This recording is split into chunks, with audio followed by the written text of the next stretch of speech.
जय माता दी। आप सभी श्रोताओं पर माँ संकट माता की कृपा सदा बना रहे। नवरात्रि के 5वें दिन माँ भगवती के संकट माता रूप की पूजा की जाती है। प्रिय श्रोताओं, आज के इस वीडियो में आप सुनेंगे संकट माता की संपूर्ण कथा और सुनेंगे महिषासुर मर्दांगिनी स्तोत्र का हिंदी में पाठ। देवासुर संग्राम के सेनापति भगवान शंकर यानी भगवान कार्तिकेय जी की माता होने के कारण इन्हें संकट माता के नाम से जाना जाता है। यह देवी शक्ति और सुख का एहसास कराती है। संकट माता सूर्य मंडल की अधिष्ठात्री देवी है, इसी कारण इनके चेहरे पर तेज विद्यमान है। इनका वर्ण शुभ्र है। भगवान संकट को बाल रूप में गोद में बैठाए हुए यह देवी वात्सल्य में से ओतप्रोत है। माँ की उपासना के साथ ही भगवान संकट की उपासना स्वयं ही पूर्ण हो जाती है, क्योंकि भगवान बाल स्वरूपा में सदा ही अपनी माँ की गोद में विराजते रहते हैं। भवसागर के दुखों से मुक्ति पाने के लिए इससे दूसरा सुलभ साधन कोई नहीं है। संकट माता कमल के आसन पर विराजमान रहती हैं, इसलिए इन्हें प्रज्ञासना देवी भी कह सकते हैं। इनका वाहन भी सिंह है। इन्हें कल्याणकारी शक्ति की अधिष्ठात्री भी कहा जाता है। इन देवी की 4 भुजाएं हैं। दाएं तरफ की ऊपर वाली भुजा से भगवान संकट को गोद में पकड़ा हुआ है। नीचे वाली भुजा में कमल का पुष्प धारण किया हुआ है। बाईं तरफ ऊपर वाली भुजा में वर मुद्रा में है और नीचे वाली भुजा में कमल का पुष्प है। देवासुर संग्राम में कारकसुर नाम के दैत्य का वध करने के लिए ही भगवान संकट की उत्पत्ति हुई थी। प्राचीन कथा के अनुसार कार्तिकेय जी का जन्म भगवान शिव और देवी पार्वती से दूर सरकंडे के एक वन में हुआ था। उस बालक के 6 मुख थे। उस वन में कार्तिका रहती थी। कार्तिका को जब वह 6 मुख वाला बालक मिला तब उन्होंने उसका पालन किया था। इसी वजह से बालक का नाम कार्तिकेय पड़ गया। भगवान शिव और देवी पार्वती से दूर रहकर वह बालक का बड़ा होने लगा। कृतिका एक बहुत अच्छी तरह से बालक का ध्यान रखती थी। एक दिन शिव जी को अपनी संतान के बारे में पता चला। संतान के बारे में जानकारी मिलते ही शिव जी ने अपने सेवकों को तुरंत ही सरकंडे के वन में भेजा और बालक को लेकर आने के लिए कहा। शिव जी के दूत वीरभद्र, विशालाक्षी, स्वर्णकोकर्ण, सदधि मुख आदि सरकंडे के वन में पहुँचे और कृतिकाओं के साथ कार्तिकेय स्वामी जी को लेकर शिव जी के पास वापस लौटे। कार्तिकेय जी कैलाश पर्वत पर पहुँचे तो सभी बहुत प्रसन्न हुए। शिव जी और देवी पार्वती ने बालक को गले से लगाया और उसे बताया कि तुम हमारी संतान हो। शिव जी पार्वती जी ने कार्तिकेय को परिवार का महत्व समझाया और परिवार के साथ ही समाज की भलाई के लिए काम करने की सीख दी। तब शिव जी ने कार्तिकेय जी से कहा कि तुम बहुत वीर हो, इसलिए पुत्र आज से तुम्हें देवताओं का सेनापति नियुक्त किया जा रहा है। उस समय तारकासुर नाम के दैत्य ने बड़ा आतंक मचा रखा था और उसे वरदान मिला हुआ था कि उसका वध भगवान शिव के पुत्र द्वारा ही होगा। जब कार्तिकेय जी देवताओं के सेनापति बने तब उन्होंने तारकासुर का वध किया था। माँ भगवती के संकट माता स्वरूप की असली पहचान उनके पुत्र संकट की वजह से ही है और संतानहीन दंपतियों को खास तौर पर आज के दिन संकट माता की पूजा अवश्य करनी चाहिए। संकट माता की कृपा से निसंतानों को संतान सुख मिलता है और संतान से जुड़ी समस्याएं भी दूर हो जाती हैं। प्रिय श्रोताओं, तो यह थी संकट माता की पौराणिक कथा। तो प्रेम से बोलिए संकट माता की जय। रात्रि की व्रत कथा। माँ दुर्गा समस्त ऋषियों से कहती है, हे भक्तगणों, जो भी मेरी इस कथा का श्रवण ध्यानपूर्वक करेगा उसके समस्त दुखों का नाश मैं स्वयं करूँगी। जो भी इस कथा का प्रचार करेगा उसके कोटि कोटि पापों का नाश होगा और उसे सुख समृद्धि की प्राप्ति होगी। नमस्कार दोस्तों, आपका स्वागत है दोस्तों आपके अपने प्रिय चैनल अनकाव्य स्टोरी में। आज आप श्रवण करेंगे चैत मास में पड़ने वाले नवरात्रि की व्रत कथा। यह पर्व जगत जननी आदिशक्ति माँ दुर्गा के लिए समर्पित है। इस दौरान माँ दुर्गा के 9 रूपों की पूजा की जाती है। साथ ही माँ दुर्गा के निमित्त व्रत भी रखा जाता है। यदि कोई महापाप भी या नवरात्रि का व्रत करता है तो वह निश्चित ही समस्त पापों से मुक्ति पा लेता है। इसमें संशय नहीं है। दोस्तों, देवी भागवत पुराण में नवरात्रि से जुड़ी महान व्रत कथा का वर्णन मिलता है। जो भी इस कथा को केवल एक बार ध्यान पूर्वक सुनता है, उसके कोटि कोटि पाप नष्ट होते हैं। माता रानी की कृपा से उसे धन धान्य और पुत्र सुख समृद्धि की प्राप्ति होती है। इसलिए प्रत्येक बुद्धिमान मनुष्य को नवरात्रि के व्रत की इस कथा को ध्यान पूर्वक सुनना चाहिए। जो इस कथा को सुनता है और सुनाता है तथा इस कथा का प्रचार करता है, उसकी सभी अधोगति नहीं होती है। आइए आपको सुनाते हैं नवरात्रि व्रत की महान कथा। एक समय की बात है, भगवान शिव कैलाश पर्वत पर ध्यान मग्न होकर बैठे हुए थे। तभी देवर्षि नारद अपने हाथ में बीना लेकर कैलाश पर्वत पर उपस्थित होते हैं। देवर्षि को देखकर महादेव अत्यंत प्रसन्न होते हैं और उनसे कहते हैं, पधारिए देवर्ष, आज किस प्रयोजन से कैलाश पर्वत का आगमन हुआ है। देवर्ष कहते हैं, हे देवादिदेव, यदि आप पूछ रहे हैं तो बताने की चेष्टा करता हूँ। हे प्रभु, मैं आपके पास नवरात्रि के व्रत का महात्म सुनने के उद्देश्य से आया हूँ। यह व्रत क्यों रखा जाता है? इस व्रत को करने से कौन सा फल प्राप्त होता है? इस व्रत की विधि क्या है तथा इस व्रत के नियम क्या है? कृपया आप मुझे इस सब बातों का ज्ञान प्रदान कीजिए। महादेव कहते हैं, हे देवर्ष, आज आपने उत्तम प्रश्न किया है।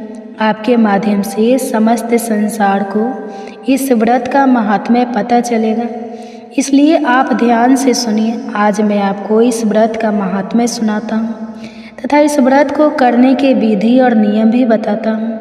किंतु उससे पहले मैं आपको नवरात्रि के व्रत की एक महान कथा सुनाता हूँ। जो भी मनुष्य इस कथा का श्रवण करता है, उसके समस्त पापों का नाश होता है, उसकी दरिद्रता का भी नाश होता है। इसलिए आप इस कथा को ध्यान से पूरा सुनिए और इसका प्रचार कीजिए। देवर्ष कहते हैं, हे प्रभु, कृपया आप मुझसे वह कथा कहिए, मैं इसे ध्यान से पूरा पूर्व काल की बात है और इसका प्रचार करूँगा। एक अत्यंत भगवान शिव देवर्षि नारद को कथा सुनाने लगते वाला सुशील नाम का एक वैश्य रहता था। उस वैश्य की अनेक संतानें थी जो कोई काम नहीं करती थी और धन के अभाव से हम हमेशा दुखी रहा करती थी। उनके पास करने के लिए भी कोई उद्योग नहीं था। रात्रि में जो कुछ भी खाने को मिल जाता, वह वैसे उसे अपनी संतानों को खिला देता था और जो कुछ भी बच जाता उसी से अपना पेट भर लेता था। पूरा परिवार दिन भर भूखा रहता था और केवल रात्रि को ही कुछ थोड़ा सा अन्न खा लिया करता था।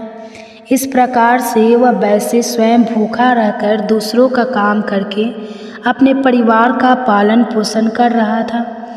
वह वैसे स्वभाव से अत्यंत निर्बल और सज्जन था। वह धर्मपरायण, शांत, सदाचारी, सत्यवादी, क्रोध न करने वाला, धैर्यवान और अभिमान रहता था। वह प्रतिदिन देवताओं और पितरों का पूजन करता था।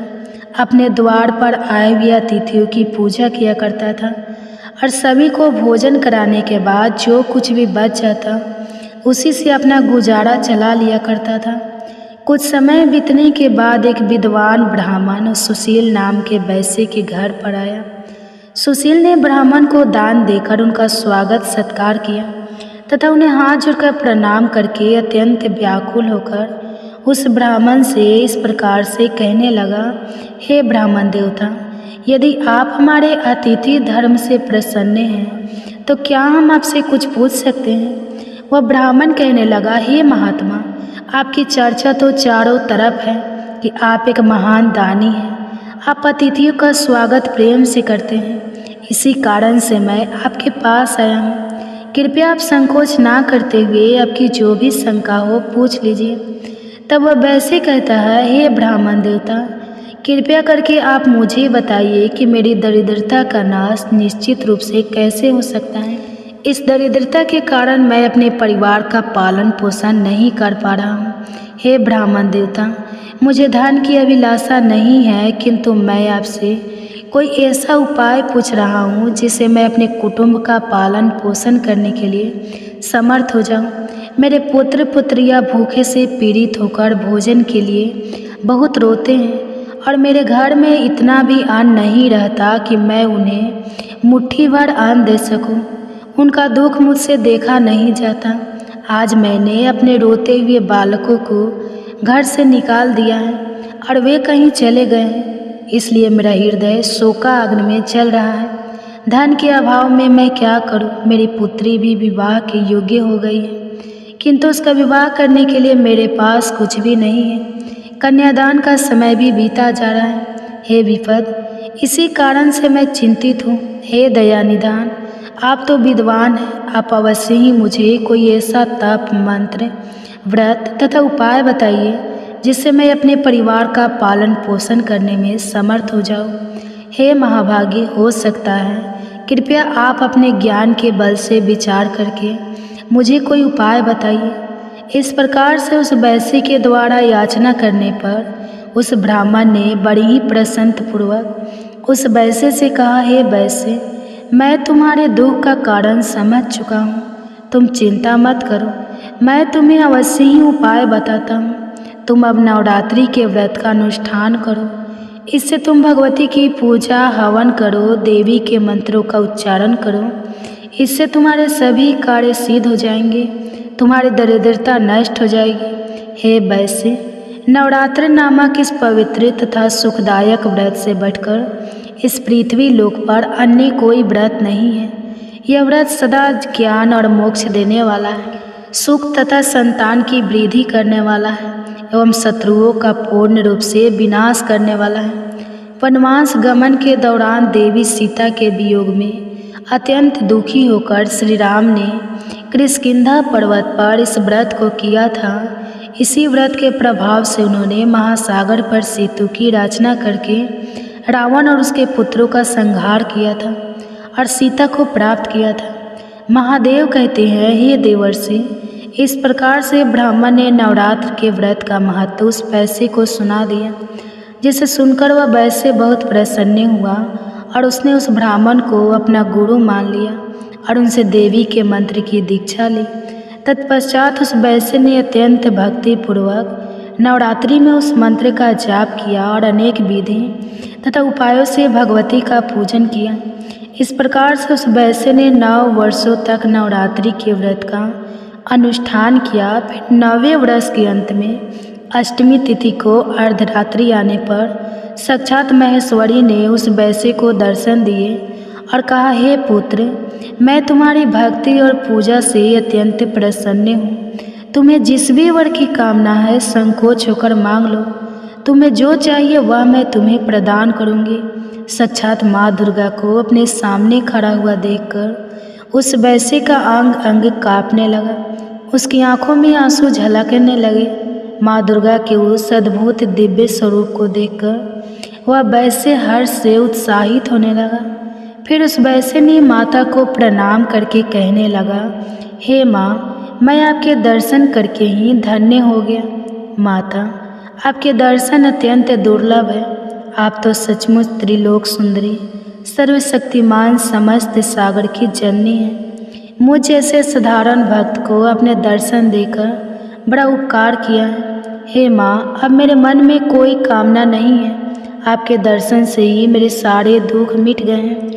माँ, केवल मुझ पर इतनी कृपा कीजिए कि मेरे पुत्र पुत्रियों को पर्याप्त भोजन प्राप्त हो, जिससे उन्हें नित्य भूखा ना सोना पड़े। सुशील की विनम्रता और उसकी निराशिता देखकर माँ दुर्गा ने मधुर मुस्कान के साथ कहा, हे पुत्र, मैं तुम्हारी सच्ची भक्ति और तुम्हारे तप से प्रसन्न हूँ। तुम्हारी दरिद्रता का अब अंत होगा, तुम्हारा घर धन धान्य से भर जाएगा और तुम्हारे परिवार की सारी समस्याएं समाप्त हो जाएंगी। तुम्हारे बच्चों को भी अच्छा भविष्य मिलेगा और तुम्हारी पुत्री का विवाह भी जल्द ही होगा। तुम्हारी पीढ़ियाँ सुख और समृद्धि से पूर्ण होगी। इतना कहकर देवी दुर्गा अंतर प्रधान हो गई। उसी क्षण सुशील वैश्य का घर प्रकाश से भर गया और उसकी दरिद्रता समाप्त हो गई।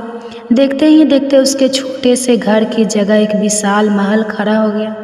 उस महल में स्वर्ण, मणियों और बहुमूल्य रत्नों का भंडार भर गया। उसकी सारी संतानें खुश और तृप्त हो गई। सुशील के पास अब न केवल अपने परिवार के लिए अन्न था, बल्कि वह दूसरों की भी मदद कर सकता था। समय बीता और सुशील वैश्य की पुत्री का विवाह धूमधाम से संपन्न हुआ।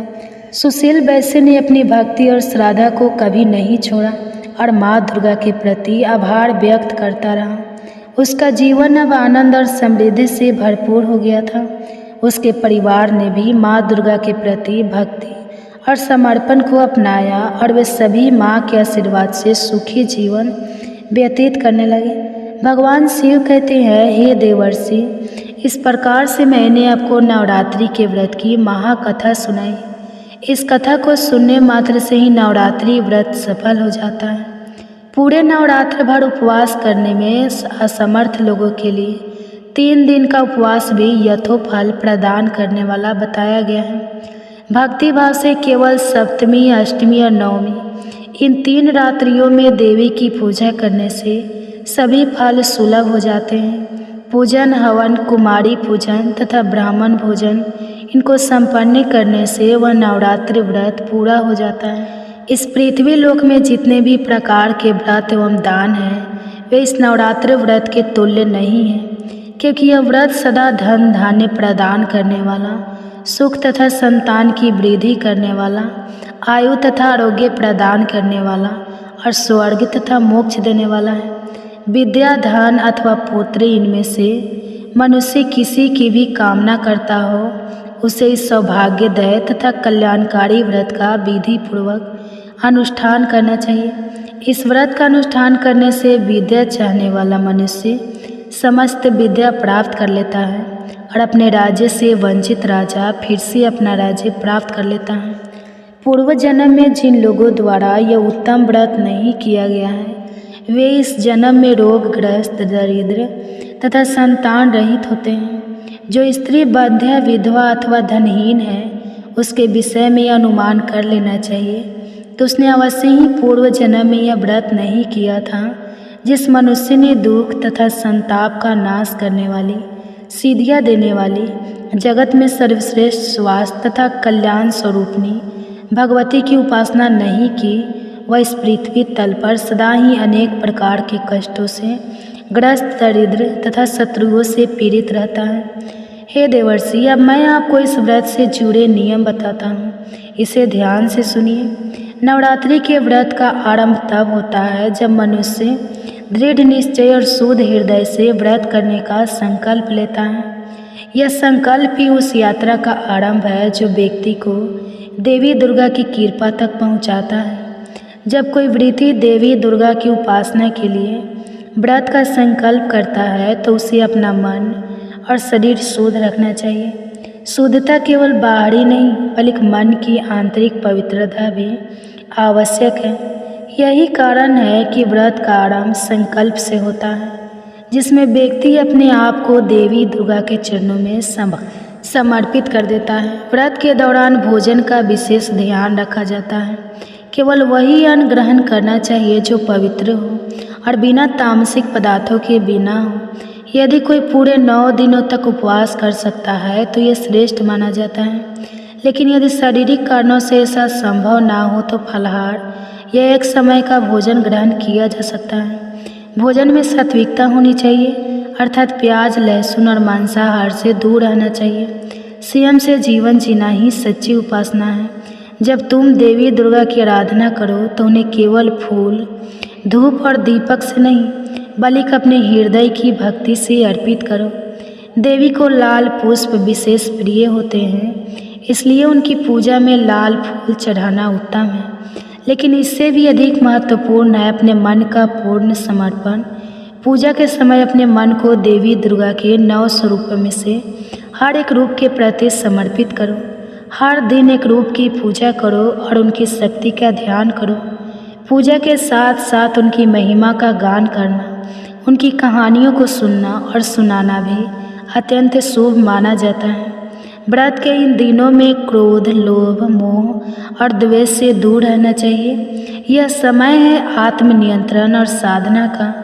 अपने मन में सत्य, अहिंसा और संयम के नियमों का पालन करो। इस दौरान अपने शब्दों और कर्मों से किसी का दिल ना दुखाओ। यह व्रत केवल शरीर को कष्ट देने का नहीं बल्कि आत्मा को शुद्ध करने का समय है। जितना अधिक तुम अपने मन और हृदय को पवित्र रखोगे उतनी ही देवी दुर्गा की कृपा तुम पर बरसेगी। हे नारद, ध्यान भी इस व्रत का एक अभिन्न अंग है। देवी के मंत्रों का जाप करो और उनके स्वरूप का ध्यान करो। जब तुम ओम दुर्गाय नमः मंत्र का जाप करोगे तो वह शक्ति और साहस को उत्पन्न करेगा। ध्यान में बैठकर देवी के दिव्य रूप का चिंतन करो, उनकी महिमा को स्मरण करो, जिससे तुम्हारे भीतर की नकारात्मकता दूर हो जाएगी और शांति का अनुभव होगा। जब नवरात्रि के अंतिम दिन आते हैं तो देवी की कृपा को पाने के लिए कन्याओं का पूजन करना अत्यंत महत्वपूर्ण है। कन्याएं देवी का ही रूप मानी जाती हैं, इसलिए 9 कन्याओं को आमंत्रित करके उनकी सेवा करो, उन्हें भोजन कराओ, उनके पैर धोकर आशीर्वाद लो।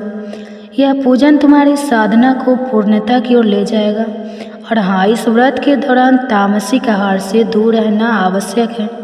मांस, मदिरा और तामसिक वस्त्रों से दूरी बनाकर रखनी चाहिए। व्रती को एकदम सात्विक जीवन जीना चाहिए, जिससे उसकी साधना में कोई विघ्न ना हो। यह 9 दिन केवल तपस्या के दिन नहीं है, यह आत्मिक जागरण के दिन है। भगवान शिव ने नारद को नवरात्रि के व्रत का महत्व समझाते हुए कहा, यह व्रत केवल सांसारिक इच्छाओं की पूर्ति के लिए नहीं, बल्कि आत्मा की उन्नति के लिए है। जो श्रद्धा और भक्ति से इस व्रत का पालन करता है वह देवी दुर्गा की कृपा से सारे कष्टों से मुक्त हो जाता है और उसकी सभी इच्छाएं पूर्ण होती हैं। इसलिए हे नारद, जो भी इस व्रत का संकल्प ले उसे तन, मन और आत्मा की पूर्ण पवित्रता के साथ इस साधना को करना चाहिए। इस प्रकार से भगवान शिव ने जी को नवरात्रि का महात्म और कथा सुनाई है। दोस्तों, अब जानते हैं नवरात्रि में मिलने वाले संकेतों के बारे में। अगर आपको भी ऐसे संकेत मिलते हैं तो माँ दुर्गा आप पर प्रसन्न है। दोस्तों, नवरात्रि में माँ की पूजा करते समय अगर आपको ऐसा प्रतीत हो रहा है कि माँ की मूर्ति आपको देखकर मुस्कुरा रही है अथवा माँ दुर्गा के होठ हिल रहे हैं, आपको अचानक ऐसा महसूस हो कि माँ दुर्गा आपकी तरफ ही देख रही है, तो यह बड़ा ही शुभ संकेत है। यदि आप माँ के चरणों पर अपना माथा टेकते हैं और अचानक ही कोई फूल आपके ऊपर गिर जाता है, तो यह संकेत है कि माँ आपकी भक्ति से अत्यंत प्रसन्न है। आपकी कोई मनोकामना अवश्य ही पूर्ण हो जाएगी। दूसरा संकेत दोस्तों, यदि नवरात्रि में आपके द्वार पर कोई कन्या लाल वस्त्र धारण करके पधारे हैं, उस कन्या को देखकर आपका मन अत्यंत प्रसन्न हो जाता है, तो यह बहुत ही शुभ संकेत है। आपको उस कन्या को कोई भेंट वस्तु अवश्य देनी चाहिए। साक्षात माँ दुर्गा ही उस कन्या के रूप में आपको संकेत दे रही है। और यदि नवरात्रि में आपके सपने में कोई कन्या दिखाई पड़ती है जो आपको देखकर बार बार मुस्कुरा रही है, तो आपको समझ लेना चाहिए कि माँ आपकी भक्ति से बहुत प्रसन्न है और अब आपके जीवन से बुरा समय समाप्त होने वाला है। तीसरा संकेत, यदि आपको सपने में माँ के पद चिन्ह दिखाई पड़ते हैं और आप अपना पद चिन्हों का पीछा कर रहे हैं, लेकिन आपको माँ दुर्गा कहीं पर भी दिखाई नहीं पड़ती हैं, आप सपने में माँ को खोजने के लिए इधर उधर भाग रहे हैं, तो यह भी एक शुभ संकेत है। अगर आपको भी ऐसा सपना आता है तो आपके दुखों का अंत होगा। घर में यदि कोई बीमार है तो वह भी पूर्ण रूप से स्वस्थ हो जाएगा। चौथा संकेत दोस्तों, यदि आप माँ दुर्गा की आरती अथवा आराधना कर रहे हैं और आप माँ की भक्ति में पूर्ण रूप से डूब गए हैं और अचानक ही आपकी आंखों में आंसू आने लग जाए, आपके मन में एक विचित्र भाव प्रकट हो जाए जिसे आप समझ नहीं पा रहे हो, तो यह माँ का ही संकेत है। आपके हृदय में माता ने प्रवेश कर लिया है और अब आपकी कोई इच्छा अवश्य ही पूर्ण होगी। पांचवा संकेत, यदि नवरात्रि में आपके पास माँ दुर्गा की प्रिय वस्तु बराबर आने लगती, जैसे माँ का श्रृंगार का सामान, माता के लाल फूल, माता की लाल चुनरी आदि चीज़ें आपके हाथ में बार बार आने लग जाए, तो इसे शुभ संकेत ही समझना चाहिए। तो दोस्तों, इस प्रकार से भगवान शिव जी ने नारद जी को नवरात्रि के व्रत का महात्म्य सुनाया है। आपको यह कथा कैसी लगी कमेंट्स करके अवश्य बताएं। जानकारी अच्छी लगी तो वीडियो को लाइक जरूर करें। कमेंट्स में जय माँ दुर्गा अवश्य लिखिए। साथ ही चैनल को सब्सक्राइब करें। आप सभी का तहे दिल से धन्यवाद। जय माता दी।